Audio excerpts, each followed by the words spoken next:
네, 안녕하세요. 코드맨입니다. 오늘 이 시간에는요, 컬럼 어레이는 만능인가에 대한 주제를 한번 이야기를 해볼까 합니다. 먼저 컬럼 어레이가 어떤 것인가에 대해서 한번 간단하게 한번 짚고 넘어가 보도록 하겠습니다. 컬럼 어레이의 장점들이 어떤 것들이 있는지. 네, 우리가 보통 말하는 이제 포인트 소스라는 게 있습니다. 포인트 소스라는 것들은 우리가 보통 말하는 투웨이 스피커들 이런 것들을 보통 다 얘기하고요. 뭐 점음원이라고도 하죠. 그래서 위에서 물방울을 딱 떨어뜨렸을 때의 모습입니다. 그래서 이쪽하고 이쪽하고 음악 감소되는 것을 볼 수 있는 건데 라이트소스를 위에서 딱 떨어뜨렸을 때 이런 식으로 파형이 나간다고 보는 거죠. 그래서 좀 더 가까운 곳이나 먼 곳이나 편차가 좀 적다. 이 간격을 보시면 좀 그렇게 보이실 거예요. 라인 소스가 좋다. 이런 것들이 있는 거고요. 그래서 실질적으로 표현했을 때 거리가 2배가 될 때마다 마이너스 6dB씩 증가되는 포인트 소스에 비해서 라인 소스는 마이너스 3dB씩 감소되는 것을 보실 수가 있어요. 그래서 이런 부분들 때문에 라인 어레이가 음악 감소율이 더 적고 컬럼 어레이가 그래서 좋다 이렇게 얘기를 하시는 것들이죠. 그리고 수직 제한각이 좁음으로 인해서 공간 울림을 좀 덜 탑니다. 아무래도 위에 천장이 있다 보면은 일반적인 스피커들은 수직 제한을 넣으면은 이렇게 반사되는 소리들이 있는데 컬럼 어레이들은 거의 이런 식으로 나가거든요. 다시 한번 그려드리면 이 컬럼 어레이 중심으로 이렇게 에너지가 가운데 살짝 이렇게 모입니다. 이런 식으로 직진이 되기 때문에 물론 위로 안 가는 것은 아니지만 훨씬 더 천장 반사미라든지 이런 것을 좀 줄일 수가 있습니다. 그래서 컬럼 어레이들을 굉장히 선호를 많이 하시죠. 뿐만 아니라 이제 크기가 작으면서도 또 우퍼가 있다 보니까 많은 분들이 선택을 하세요. 컬럼 어레이가 어느 날부터 유행하게 된 거는 보통 교회들이 일반적인 투웨이 스피커들만 쓰시다가 이 서브우퍼가 있으니까 좀 더 빵빵하다는 느낌을 많이 느끼시고 그리고 큼지막한 스피커가 있다가 이렇게 얄쌍한 스피커가 있으니까 굉장히 작고 이뻐 보여서 많이 선택을 하시는 부분도 있습니다. 하지만 이 컬럼 어레이라는 것들은 라인 어레이 마찬가지지만 이 유닛 간의 간격이 파장의 절반 정도가 돼야지 그 효과를 볼 수가 있습니다.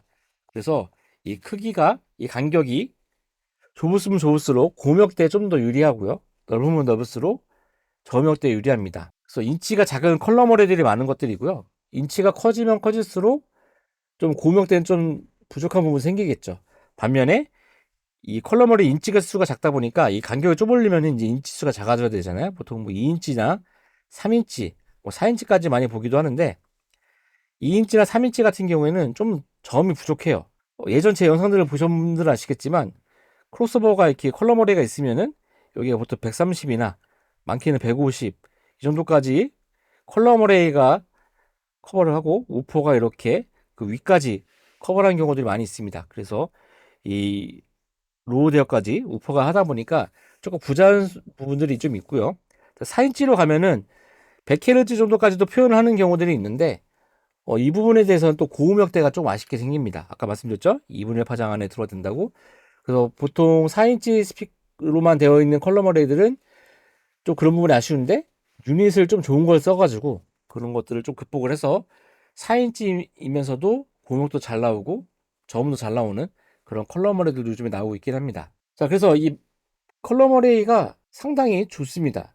이런 수직 제한각이 좁고 또 수평 제한각은 굉장히 넓거든요. 그렇다 보니까 스피치 이런 행사들 그리고 간단한 이벤트 행사들 할 때는 설치도 간편하고 그래서 많은 분들이 쓰긴 하는데 좀 밀도적인 부분 소리의 밀도적인 부분에서 좀 아쉬운 부분이 있어요.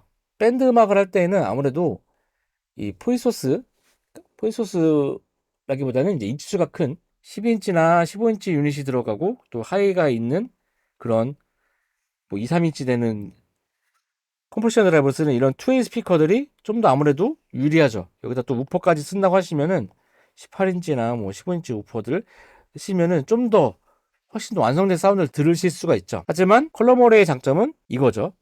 이것 때문에 쓰는 겁니다, 사실은. 음악 감소율이 좀 적다. 하지만 또 그런 면도 있습니다. 아무리 음압이 편차가 적다고 해도 컬러머레에 이렇게 서 있으면은 앞은 시끄럽고 당연히 뒤는 작을 수밖에 없습니다. 이 앞자리하고 뒷자리하고 음압 편차가 똑같을 수는 없어요. 음압 편차가 생기긴 하겠죠. 물론 포인트 소스들보다는 컬럼과 포인트 소스보다는 음압 편차가 적긴 하겠지만 아무래도 여기가 뭐 90, 85dB고 여기가 예를 들어서 85dB다 이렇게 했을 때 여기는 95dB가 되고 여기는 81dB 뭐 이 정도 된다고 치면은 아무래도 컬럼 어레이가 유리한 면은 있습니다. 하지만 그래도 음악 편차는 존재한다는 얘기예요. 그래서 보통 우리가 음악 편차를 얘기할 때 어떤 방식을 쓰죠? 포인트 소스들은? 네. 앞뒤와 거리 차이를 줄이기 위해서 스피커를 플라잉을 합니다. 이 앞뒤 거리 차이를 줄이기 위해서 플라잉도 하고 중간에 딜레이 스피커도 놓게 되죠. 그래서 천정이 낮은 구조에서는 천정이 낮은 3.5m, 4m 이내에 있는 곳들은 컬럼어를 쓰시면 좋습니다.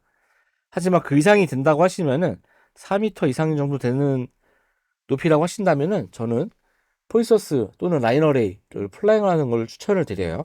자, 그리고 아까 말씀드렸었잖아요. 이 컬럼형 어레이라는 게 있습니다. 이게 뭐냐면은 우리가 보통 말하는 컬럼은 플랜지가 조합된 뭐 3인치가 됐던 4인치가 됐던 플랜지로만 구성된 스피커들을 얘기하는데 요즘에 나오는 것들은 이렇게 여기 유닛이 박혀 있고 여기 위에 곰 유닛이 또 따로 달려 있습니다. 여기에 곰이 달려 있고 이쪽에 컬럼어레이들이 쭉 있는 방식이죠.